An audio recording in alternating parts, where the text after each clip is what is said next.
Best Buy, grocery delivery, cow farts, and burps. How do we cover all of these weird things in one episode? Well, don't worry about it. We're professionals. We'll figure it out. Buckle up. Keep your hands and feet inside the vehicle at all times. This is the Soule of Wisdom, and here we go.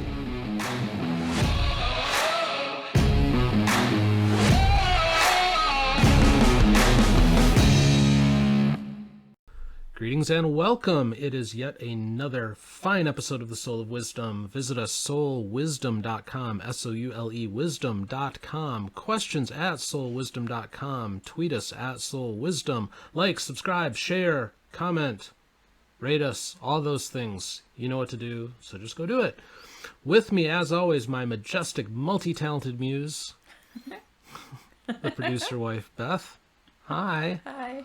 So if you haven't figured it out, this is like the third show in a row where I'm doing like this alliterative introduction. Yes. And it's made me laugh every time. And even that was alliterative introduction. Yes. I like it. Yeah, well, you know, I'm trying. You are. It's part of our weird show prep that we do here. I have no idea how like real podcasts do things.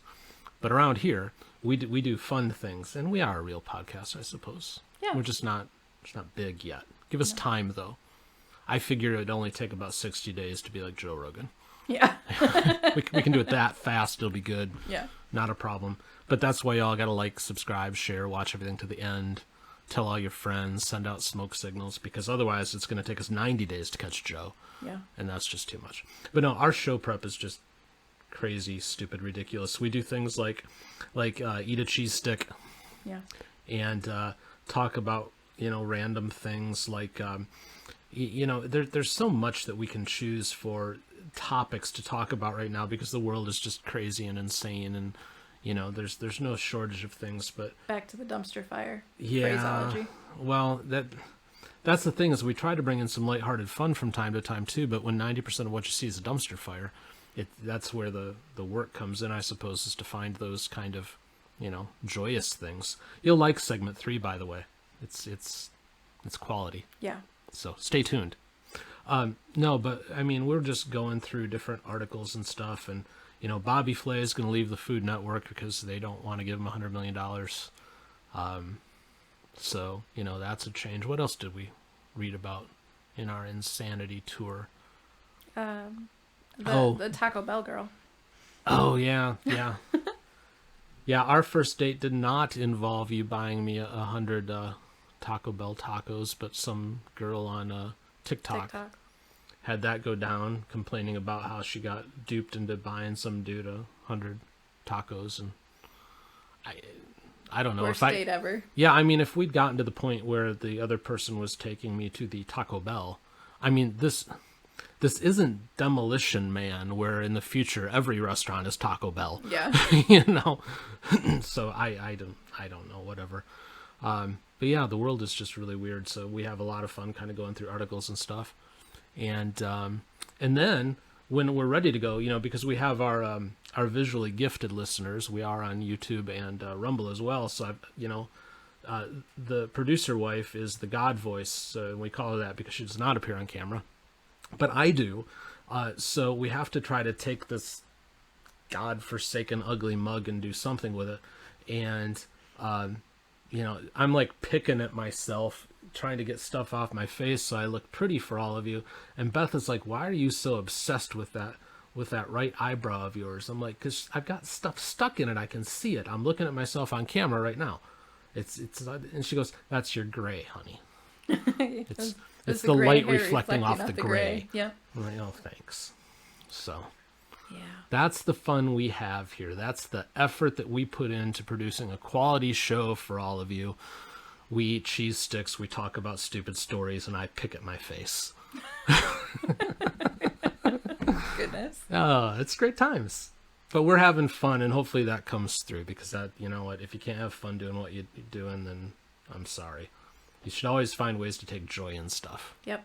And we take joy in stuff. So now that we've taken joy in stuff, let's have joy in this article. I'm going to ask you a question.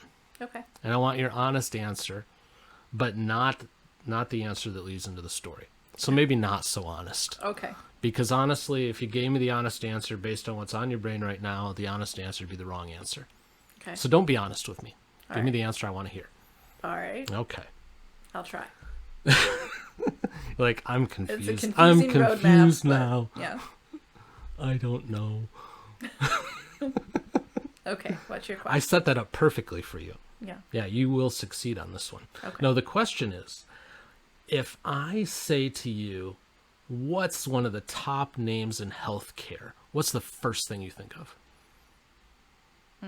Not the first thing you're thinking of right now. Come up with the next first thing. I don't know. Pfizer probably. Yeah, that makes sense. Pfizer. Because they've been in the news so much. Yeah, with the unspecified virus of unknown origin jab in the arm thing. Yeah. Yeah. No, That that's would true. probably be the first thing that would come. That to would my probably mind. be the first thing that most people would think of. Yeah. What if I told you that one of the first names that you should think of in healthcare is Best Buy? Yeah, it's an interesting jump. Isn't that weird? Yeah. Yeah. Well, what if I then told you that Best Buy is such a big name in healthcare now that they actually own 3 different businesses in the field? Yeah. Yeah. All you can say is yeah. Yeah. Yeah. See, this is why I bring the producer wife along with me on these shows, is that astute, Observation. wordy observation right there. This is why she's my muse right here, is stuff like, yeah, sure. They're definitely setting up the long game. They are. Well, let's get into it, shall we? Yeah. I'm going to pull up my friend Mr. Browser here. And if you are on the visually gifted side, you can see this. If not, just play along with your ears, because that's another important sense. Yes. So Best Buy pushes ahead with its healthcare strategy by acquiring Current Health. So the first thing that caught me just from that headline is that Best Buy has a healthcare strategy. Yeah. I don't know. It's kind of like we make jewelry and we sell stuff at retail and we do art and we make a podcast, but we have a taco strategy. Yeah. The only taco strategy we have is we like them, and I never made my wife buy 100 of them for me at Taco Bell. Yeah. So, but whatever. My guess is they probably, I don't know the exact timeline. I don't believe the article said, but my guess is at some point in a board meeting they realized that they were never going to be able to recapture the share that Amazon has taken away from them, and they needed to figure something out. Oh yeah, no, I'm sure that's it, and I give them all the credit in the world, I suppose, for finding ways to branch out. This is an interesting one, though. Yeah. But I suppose there's precedent for it, because like Yamaha makes motorcycles and pianos, Mitsubishi makes cars, big screen TVs, and heavy farm equipment. BMW, a lot of people don't know this. If you look closely at their logo is a propeller. They started out making planes. So people pivot. Circuit City owned CarMax until they spun it off, and CarMax is still around. Circuit City is not, but those two things didn't specifically go together in my mind either. Yeah, the sales strategy did. Yeah. That part of it. But yeah, the actual... Selling used cars versus electronics. Yeah, that part was weird. I'll grant you that. So anyways, Best Buy said Tuesday it agreed to acquire Current Health, a UK tech company that helps with remote patient monitoring telehealth. Terms weren't disclosed. Best Buy expect to close the deal by the end of the fiscal year. Yada, yada. With the move, Best Buy is pushing further into healthcare, a sector that CEO Corey Berry frequently describes as a growth opportunity. So to your point, they're looking to expand and grow. Yeah. Like I said, interesting idea, but whatever. She has pointed to several trends that work in the retailer's favor, such as the desire of many baby boomers to age at home, with healthcare industry's need to manage cost, and the popularity of watches and other tech that tracks people's health. So I guess that would be the tie-in, the fact that they can then turn around and sell the tech. Yeah. But a whole separate division that they can bring into their stores. But there's an expense there too, because they'd have to remodel part of their stores. Although if they fully get rid of tangible media, then that gives them a little bit of space to do so. yeah, the other thing too is we know this from our own experience. Beth and I spent a little time in the consumer electronics industry. It's a junk business now. Yeah. So I get the idea. The margins aren't there. No, they're not. It's garbage margins. But I get the idea of using this healthcare thing as a way to, sell some of the tech and whatnot. But if they do it right, they'll probably make more money in the actual healthcare and that service, because they ain't gonna make it on the tech. Yeah. It's a garbage business now. Well, they'll have a lot of the devices that you were just talking about, reporting back and all of that data that they have, they'll be able to sell then too. Yeah, that's true. And that it is all about the data these days. Data is expensive. They can make a lot of money selling that information that they are going to gather from all of the wearables and whatnot. That is very true. So yeah, just to read on a little bit, the consumer electronics retailer already owns businesses that operate in the space. It acquired Great Call in an $800 million deal in 2018. It acquired another senior-focused company, Critical Signal Technologies, in 2019. Current health technology allows healthcare organizations to monitor patients at home. It uses data from biosensors such as wearable devices to give doctors insight into a person's medical condition and to flag if he or she needs attention. Now, I've got to be honest, that's a little creepy to me. I mean, I say that, and I have my friend from Amazon sitting a foot and a half with me who's eavesdropping on this very podcast right now. Yeah. Probably deciding how highly we should rank on the Amazon web services. Should we bury their website? Yeah. There's some algorithm right now that's trying to figure that out, I'm sure. But I don't know. The idea of real-time data of what's going on in my body being fed anywhere just personally doesn't appeal to me. Now, I get it from the standpoint of we want grandma to be able to live on her own, so this will help, and we'll be able to check on her and be sure she's okay. And well, it already happens with like the Fitbits and the Apple Watches, and the new Apple Watch. Obviously, the latest ones have all of the not blood pressure, pulse monitoring, and if your heart rate gets to a certain point, it actually makes an audible sound and lets you know that something might be wrong with you. So that information is already getting fed out. No, it is. I guess this how is many steps you take and all of that. Yeah, this just feels like the further cyborging of us. Yeah. I mean, we're already all, attached to our phones. I mean, ridiculously. I mean, good Lord, we all go to the potty with it in our hands now, which is gross. Yeah. But you do it, dear listener. We all do. Because we can't just, sit on the potty for 2 minutes and, contemplate life. We've got to figure out what our friends are doing on Facebook and Twitter. Yeah. But whatever. I don't know. Oh, what else is from this article? Over the coming decades, significantly more healthcare can be delivered by home. Deborah DeSanzo, the president of Best Buy Health. So they've actually got a whole division now. Best Buy Health. All right.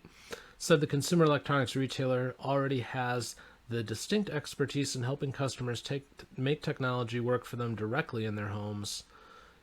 The future consumer technology is directly connected to the future of healthcare. Best Buy was trading up more than 1%.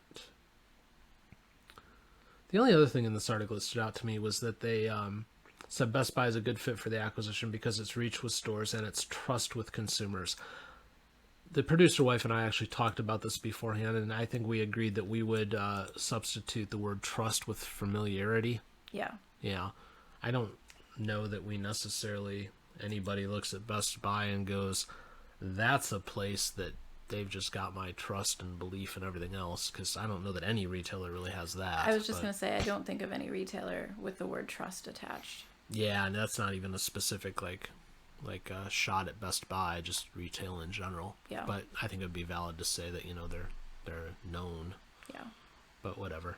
But yeah, we just found that story interesting because it's an interesting play for Best Buy. I suppose that it makes sense, especially with declining margins. And again, I can tell you margins are ridiculous. When I started in the consumer electronics business way back in the day, which was, I believe, a Tuesday when I started, you could sell a TV and you'd have 30 to 40% margins on that bad boy if you sold it right. And that's it's healthy income. Yeah. Yeah. By the time I left that business, which was a long time ago, like 18 years ago now, margins were already down to like 5. Yeah. What are they now? -5? Are they loss leaders? I gotta I believe. imagine the stuff in the ads, like the sale prices, are loss leaders. Oh, they pretty much were back then too, because it's all garbage stuff that you're putting in the ads to switch people into. Yeah, but I don't even think that type of sales prowess rather happens anymore. I don't feel like anytime we've gone into a Best Buy for something, somebody walks up and asks if you need help and you say no and they walk away. Yeah, well, that's why there is no salesmanship. That's why the trusted part was funny to me. Yeah. Is that, trust to me implies that there's a certain knowledge there, a certain ability to help you, stuff like that. And I don't get that feel from Best Buy, but I don't get that feel from anybody. I feel that I'm more likely to get quality help going to an In-N-Out Burger or Chick-fil-A than I am at Best Buy. And, In-N-Out and Chick-fil-A is a much easier transaction. Yeah. And they're more knowledgeable. But again, I suppose it sounds like we're hammering on Best Buy, or just more hammering on retail in general. But that's also interesting too, because the cost of the amount of your total transaction is going to be substantially less at the fast food places you named. And you would think just by the sheer category and expense of the transaction alone that you'd get much better service if you're forking over, $700, $800, $900 or more for a TV. Yeah, but that gap is closing. I mean, fast food isn't exactly cheap anymore. No. You go there, feed a family of 5, and you're dropping, $60, $70 if you really want to eat. Yeah. And you're not all getting the sample, like 1.5 nuggets and 3 fries. But even that's like $10 now. But that's another discussion. But no, anyways, I get the idea, I suppose, of branching out of these other areas to find ways to make margin, to, keep the concern a going concern.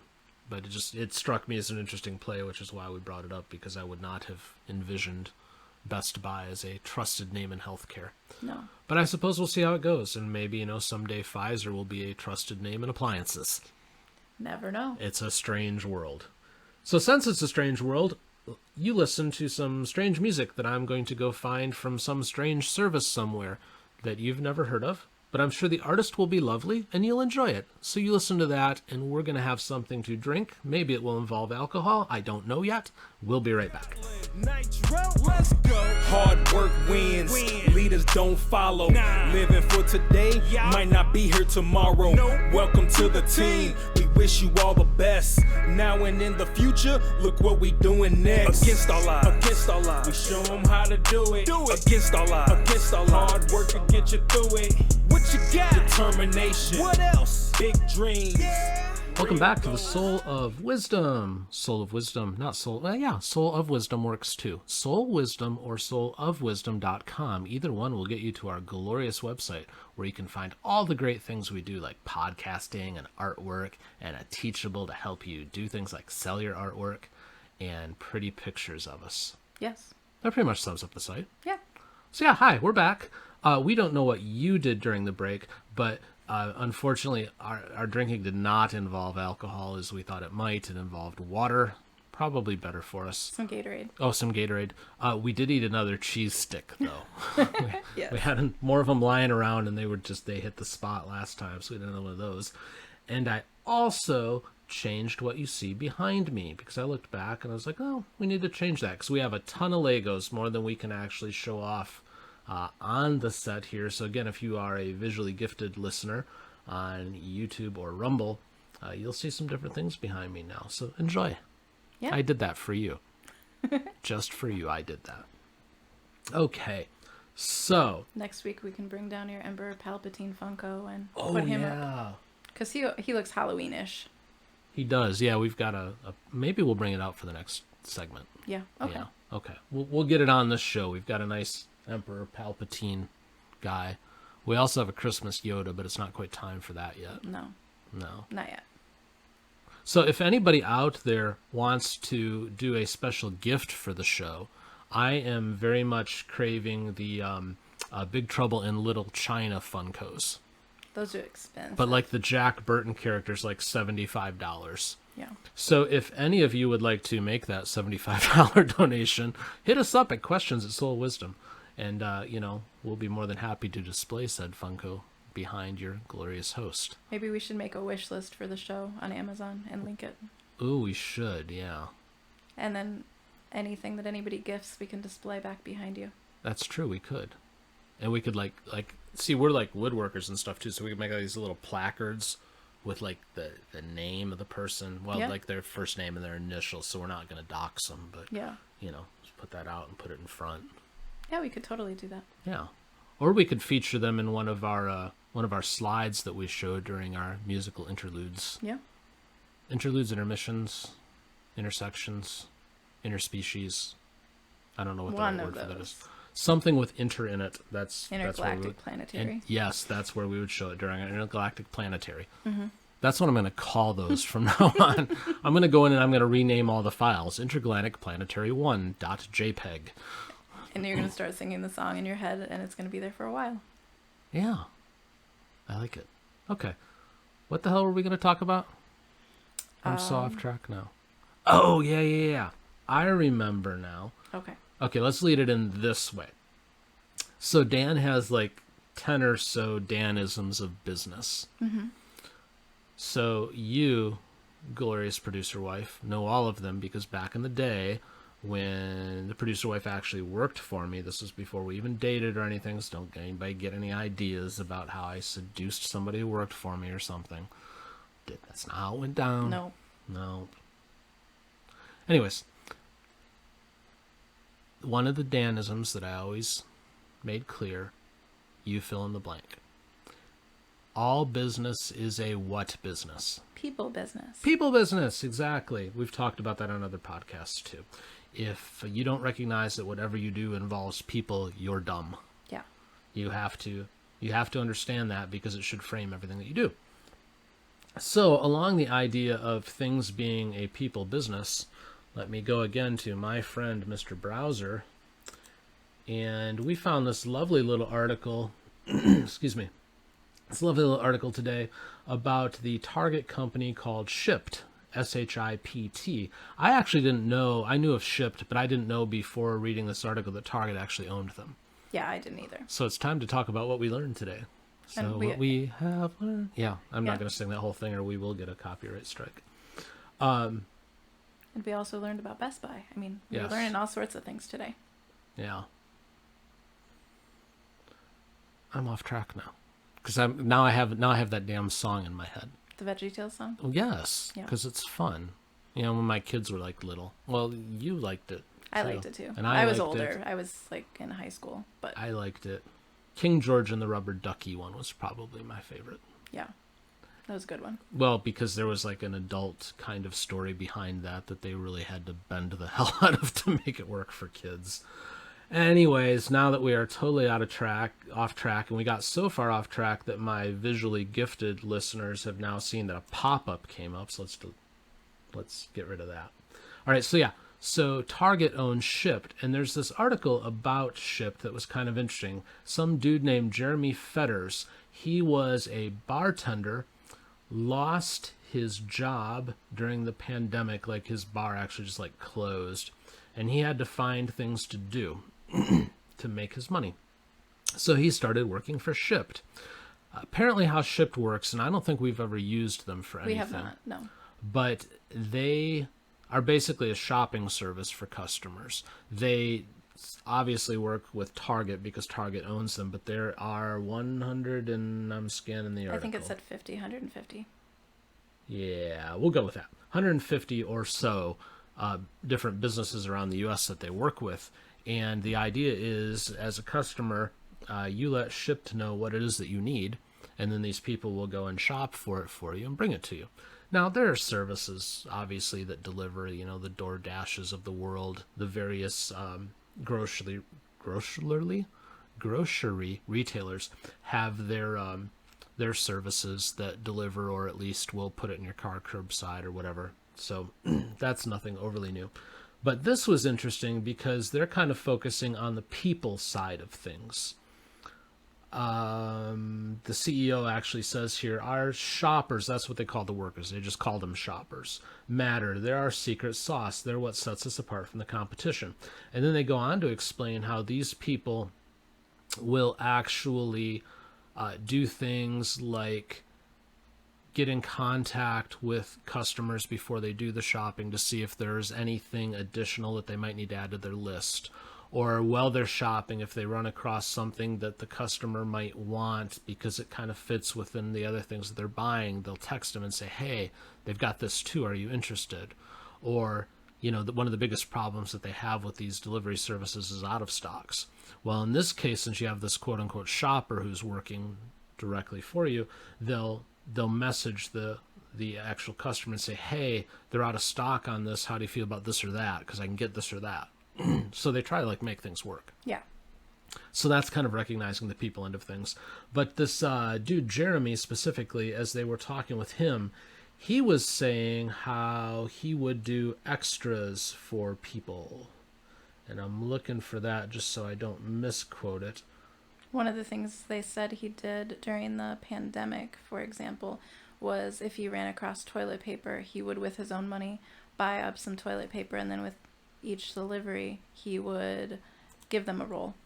Yeah, so I just exited out of the browser because the producer wife's all over this, and I'm just scrolling aimlessly because the article's too doggone long and my brain is too doggone small to go find the stuff. So we'll just go by memory here. But yeah, no, the toilet paper thing. Oh, not to interrupt you, sorry. No, go ahead. It also said that if he had a regular on his route and he was doing groceries for them, that one of the things he would do if he saw that there was cold medicine or something of that nature on the list, that he would try to get them like a good get well soon plant or something to acknowledge the fact that he hopes they feel better. And I thought that was pretty cool. Didn't he also sit on a porch with somebody for like a half an hour because their puppy died or something, and spent some time with them? So we found this interesting because, and apparently, if the article is to be believed, this are like the traits that they look for when they hire people to actually work with Shipt. Yeah. Is the ability to have some level of interpersonal skills. The CEO, I believe in the article, also acknowledged that her child worked for, I don't believe it was DoorDash. I think it was DoorDash. Was it? Okay. Yeah. And she said that he was very transactional and very good at taking items from point A to point B, but he wasn't very good with customers as far as interacting with them and trying to create rapport. And one of the big things that I noticed from the article about Shipt was that in their app, you can actually request the same person to continue to deliver for you. So if you liked your experience, you can actually get a rapport and have the same person continue to always deliver your orders. And one of the other people that they talked about in the article, it was a woman, but she said that 70% of her deliveries are repeat customers. So she's almost running it like a small business within a business. Yeah. Yeah, that was a really interesting part for me too, the whole concept of being able to have the same person over and over, because you're not going to get that with any of the other services. Nope. So that was neat, and definitely allows the worker, to your point, to just kind of build their own little cottage industry. But the biggest thing that struck me was the fact that they're trying to do this right by having that be more people-based, which is something that it shocks me when I see it because it's not common It's anymore. desperately lacking. Oh, heavens, yes. This is, again, another reason why I think those who are small and nimble have the ability to win the day, because generally the smaller, more nimble kind of businesses are also more people-focused. Yeah. And, that's just, I think, going to be the winner. Now, that having been said, the article did say, and Best Buy did acknowledge, while they're not releasing actual numbers, they do admit that this is a loss leader for them at the moment. This business does not make money. Yeah. I'm hoping, though, for the sake of humanity, frankly, and having some kind of, again, people-focused businesses out there, I'm hoping that they find a way to get it to a profitable point so that it doesn't become something that goes in the dustbin of business history, because it sounds like what they're trying to do actually works and makes sense. Now, this Jeremy dude, he was saying at the end of the article that, he was kind of feeling a little bit lost in what he was doing, and it was just a thing. And the pandemic was, causing him and a lot of other people to kind of rethink whether or not going back to the old job is worth it, and is a full-time job worth it, and all these things. And it sounds like working for this company has helped him kind of figure out what he wants to be about, as I say, Yeah. rather than what he wants to be. And what I mean by that is it's clear that he wants to be about helping people and doing good in his community and things like that. And what he wants to be, in this case, working with Shipt, is just the vehicle that makes that happen. I don't think that working for Shipt will just solve all your, all your personal problems and feelings about your direction in life. But it was good to see that for him, the experiences maybe changed him around a little bit. Nothing is going to hand you your ambition and your drive. No, you gotta go figure that stuff out for yourself. But he definitely sounds like he took the tools that were there and is trying to do that. Yeah, well, I agree, because at least, again, if you have this kind of people-focused business, it gives people the opportunity to at least try to go figure out on their own what really matters. Yeah. It's much better than working in a place that just cares about, productivity and numbers and whatnot. And you don't have to go far to find those places. Yeah. Walk into virtually any place right now and try to get any kind of service. You're not going to find it. They're all focused on tasks and numbers. But frankly, you go into Target and they're focused on tasks and numbers. So that's, again, kind of surprised me that you have this Target-owned business that really kind of gives a crap about people. Yeah. So that was refreshing. And again, I hope they make it, and I hope they do well, because the world needs more of that.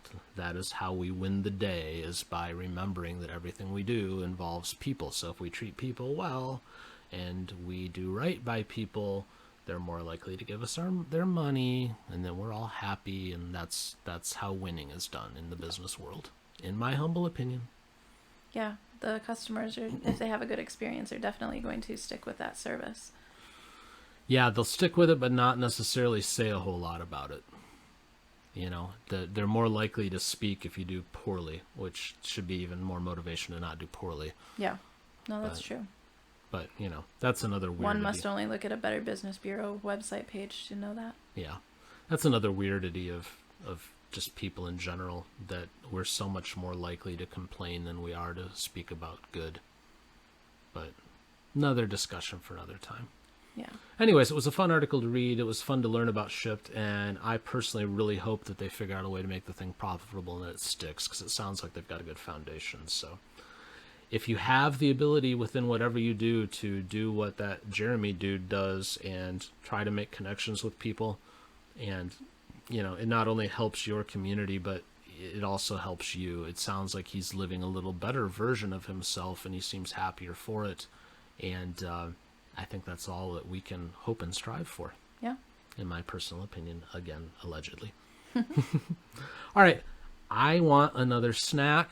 I need another drink. And I need to go find Emperor Palpatine for our visually gifted listeners. Yes. So I'm going to do that, and we will be right back. Money makes the world go round. I'm the talk around town. Remy gave me the sound. I need that Skrilla on the Rilla. I need that Skrilla on the Rilla. Money makes the world go round. I'm the talk around town. Remy gave me the sound. I need that Skrilla on the Rilla. I need that Skrilla on the Rilla. Admit it, folks, you love the lovely music that we play here at the Soule of Wisdom. We like to dance to it too, but we have to do other things like eat and drink and ramble on about silly things. But as promised, during this break, again, if you are on the visually gifted side, if you're a visually gifted listener, if you look to the right of your screen, you will see that I did indeed bring out, as promised, the Funko Emperor Palpatine. But I set up a whole scene. You'll notice that we've got a Jeopardy scene going on. We've got Alex Trebek, and he is hosting a show with the Emperor and Mr. Toad and Sunshine Bear. Yes. So one of the things that we discussed during said break was who would win that episode. Yeah. And I said, hands down, it's got to be the Emperor. And then we discussed the ways that he would win it, and none of them involved his actual brain power. No. No, it was stuff like, he'll just force mind control the others to overcome them that way, or he would use his force lightning to change the score, or he'd just kill everybody and declare himself the winner. Yeah. Yeah, one of those three, but it certainly wouldn't involve him getting better answers. the next episode in the background. Everybody else has fallen over and he's the only one standing. Yeah, I was going to say, this is Jeopardy. Yeah. I can't do a good emperor. There are some voices I can do. My emperor is not that good, so play along at home and just humor me, I guess. Yeah. Okay. So, this final segment, I don't know how businessy it is, kind of, sort of, but it's funny. It's not really businessy. And it's weird. So, dear producer wife, my lovely multi-talented muse, give me some ideas in your mind of what you would come up with if I give you the combination surf and turf. Steak and seafood. So, you know, a good ribeye and some shrimp or crab. Maybe lobster if you were being really fancy. Okay. So steak and seafood is what you're saying. Yeah. That's a classic surf and turf combination. Yeah. I would agree with that. I always preferred like a good ribeye and maybe a lobster tail with some good like garlic butter and Yeah, that's nice. Yeah. Nice. Yeah. Nice. Yeah. What about cow farts and seaweed? Doesn't sound as appetizing. It doesn't, no, but it is an actual kind of surf and turf combination now. So, again, on the visually gifted side, look on your screen. Methane from cow burps and farts is a big contributor to climate change. Yeah, we've been hearing that for years, we know. Feeding them seaweed, however, may help. I know. So, I was married to somebody other than the producer wife once upon a time. And her family was from a more rural community, so I've spent a little bit of time around cows. I can never remember them feeding the cows seaweed. Yeah, I don't think that was ever in their natural order of what they should be eating. No. So it was interesting to me when the producer wife brought me this article and said, you're not going to believe this one. So methane is a major contributor to global heating, and cows produce a lot of it. Yeah, we've heard all that before. There may, however, be another way to reduce all that gas. Seaweed. On a research farm at the University of New Hampshire, scientists are feeding cows seaweed in an attempt to reduce the amount of methane they produce. We observed a reduction in methane of up to 20%. And 20% is a start. We're exploring different types of seaweed, and the goal is to use locally produced seaweeds. It's just hilarious to me.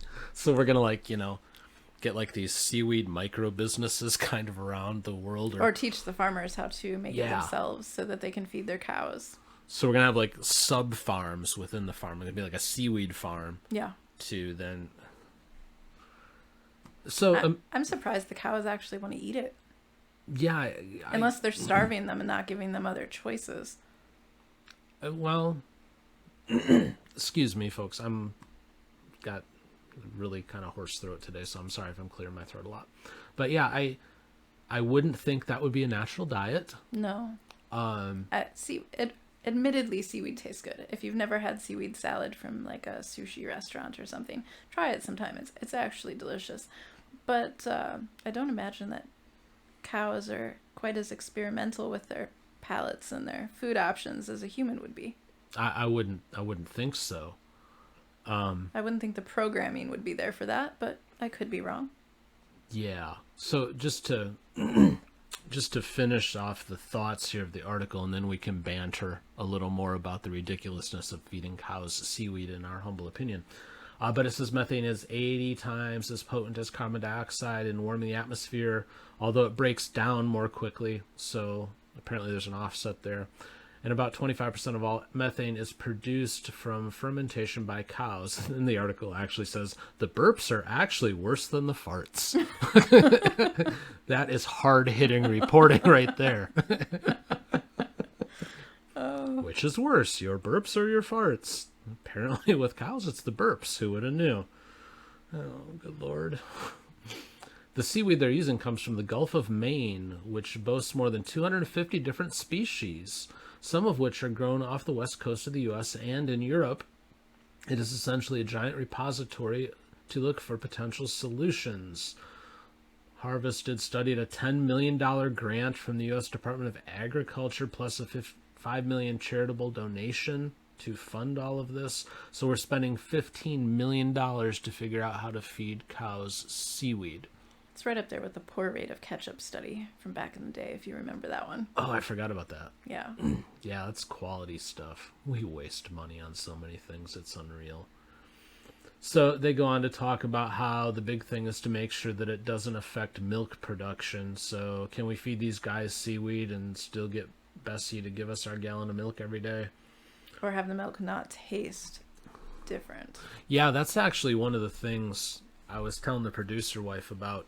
So the previous wife's family, you know, they had a few cows and stuff, and about once a year they would take one to slaughter, and you know, they'd load up a couple of chest freezers with the meat and stuff, and from time to time they'd give us the meat.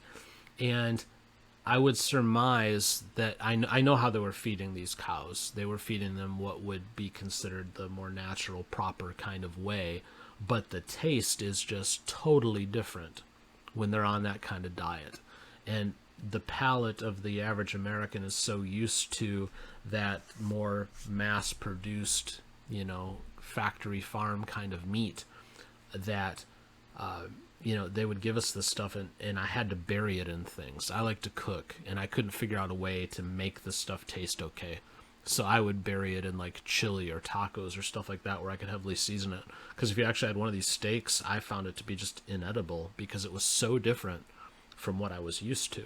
Yeah. So the bottom line is what you feed them changes how that meat inside of them, that muscle, develops. And Well, in Japan, don't they feed the Kobe cows like beer and stuff? yeah, beer, and they get massaged, and Yeah. I want that life, man. Yeah. I'll take the slaughter at the end if you'll just, you know, feed Massage me you beer all and day. massage me all day. Let's talk about that later. Let's find a way to get that done. No, but it's immediately what came to my mind. Well, if you feed these guys, you know, all this, you know, seaweed and stuff, I mean, is a fillet something going to taste like an oyster? I mean, It's like wrong sounding Muppets. It's just yeah,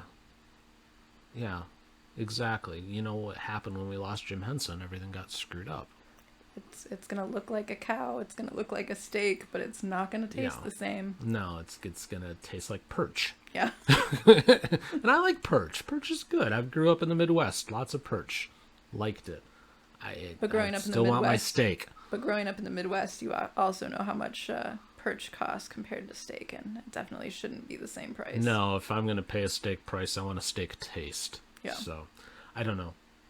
I think sometimes we underestimate our planet, and we're trying so hard to chase what most people say is like a degree or two difference in temperature over the next 100 years, and we're all like panicked, we're all going to die, but the planet adapts.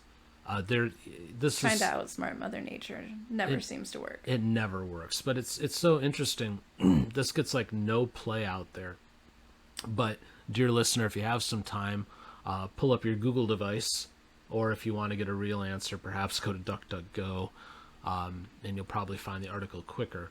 But there is, and I believe they first found these in Pennsylvania. You know, there's all the talk about the plastics that are in the landfills and stuff, and I get all that. But the planet has actually adapted. They're finding these microbes now, these microorganisms, the bacteria and stuff, that are actually starting to break down and consume the plastics in these landfills. Yep. So the planet has already said, oh, there's this thing. Just And- like they did with the Titanic under the ocean. Yeah, that's another great story.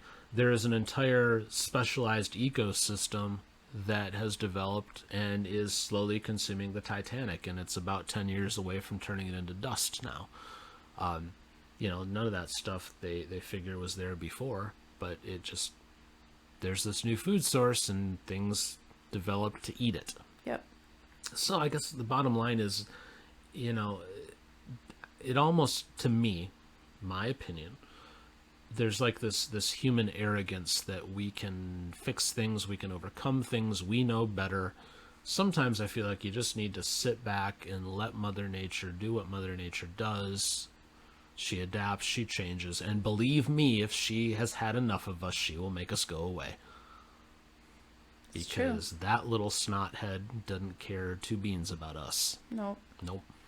She will do away with us in a moment if that is what she decides to do. But that also means that maybe we shouldn't be feeding cows out of the sea. Yeah. I don't know. I mean, what's next? Are we going to feed the cows to the sea to help support that ecosystem? That would be weird. That would be interesting. Yeah. And then your shark steak actually tastes like steak. Oh, the shark would eat it for sure. Oh yeah, no, the shark would be like, game on. You, like, throw in a dead cow, the shark will be all over that. Sold. All over it. Yeah, no, I don't know. And we got a kick out of reading that one. It was so friggin' weird that people are trying these things. I mean, part of me gets it, you know.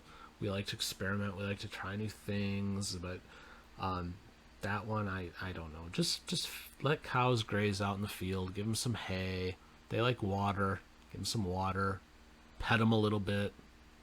Generally, if you've got nice cows, they like to be, you know, petted just a little. And then take them to slaughter and eat them. I think that's how it should go. But don't feed them seafood. Feed humans seafood. Good seafood. And to Beth's point, seaweed salad, yummy. Yeah. You should try it. Try it tonight. Might reduce your burps and farts too, apparently. Yes. I mean, if it works for cows. So, is your significant other frustrated with you because you fart too much at night? Try seaweed salad.